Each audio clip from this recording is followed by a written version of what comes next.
Jump starting. Mahindra नमस्कार আমার নাম জ্যোতি দত্ত আমি এসএন মোটরস মালদাতে রিলেশনশিপ ম্যানেজার হিসেবে কাজ করছি আজকে আপনাদের শেখাবো কি করে জাম্প স্টার্ট করতে হয় এর পদ্ধতিগুলো আমি স্টেপ বাই স্টেপ বর্ণনা করব যখন আপনার গাড়িটি ব্যাটারি পুরোপুরি ডিসচার্জ হয়ে যায় বা দুর্বল হয়ে যায় তখন গাড়িটির পক্ষে ইঞ্জিনকে ঘোরানোর মতো বা ইঞ্জিনকে চালু করার মতো যথেষ্ট শক্তি থাকে না তখন কি করা হয় অন্য একটি সচল গাড়ির ব্যাটারি থেকে বিদ্যুৎ নিয়ে আপনার গাড়িটিকে স্টার্ট করানোর ব্যবস্থা যে করা হয় এটাকেই জাম্প স্টার্ট বলে চলুন আমরা স্টেপ বাই স্টেপ কি করে জাম্প স্টার্ট করতে হয় সেটা জেনে নিই প্রথমত আপনাকে দুটো গাড়ি মুখোমুখি রাখতে হবে কিন্তু লক্ষ্য রাখবেন যাতে গাড়ির সাথে গাড়ির বডি টাচ না হয় তারপর আপনাকে যেটি করতে হবে আপনাকে আপনার গাড়ি থেকে জাম্পার কেবল যেটা আছে সেটা বের করতে হবে একটা হয় লাল এবং অপরটি হয় কালো বেশিরভাগ ক্ষেত্রে এই কালার দুটো সিমিলারই হয়ে থাকে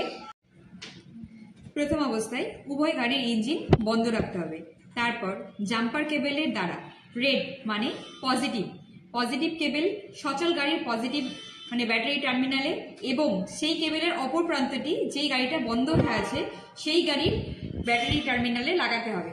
সেম ভাবে যেটা আপনাদের নেগেটিভ কেবল আছে জাম্পার কেবল দুটো হয় একটা পজিটিভ একটা নেগেটিভ কালো মানে নেগেটিভ তারটা সচল গাড়ির নেগেটিভ টার্মিনালে এবং নিশ্চল গাড়ির নেগেটিভ টার্মিনালে তারপরে কি করতে হবে প্রথমে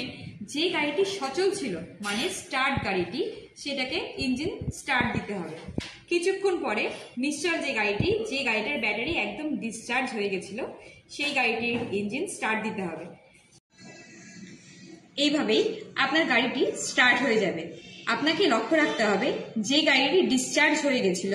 কিছুক্ষণ যাতে ওই গাড়িটি অন করা থাকে মানে ইঞ্জিন স্টার্ট দেওয়া থাকে ইঞ্জিন স্টার্ট দেওয়া থাকলে আপনার গাড়ির ব্যাটারিটি অটোমেটিক চার্জ নিয়ে নেবে যাতে করে আপনার গাড়িটা আর বন্ধ না হয় এরকম আরো তথ্য জানতে আপনারা আমাদের পেজটিকে ফলো করুন ড্রাইভ উইথ এসএন মোটরস ধন্যবাদ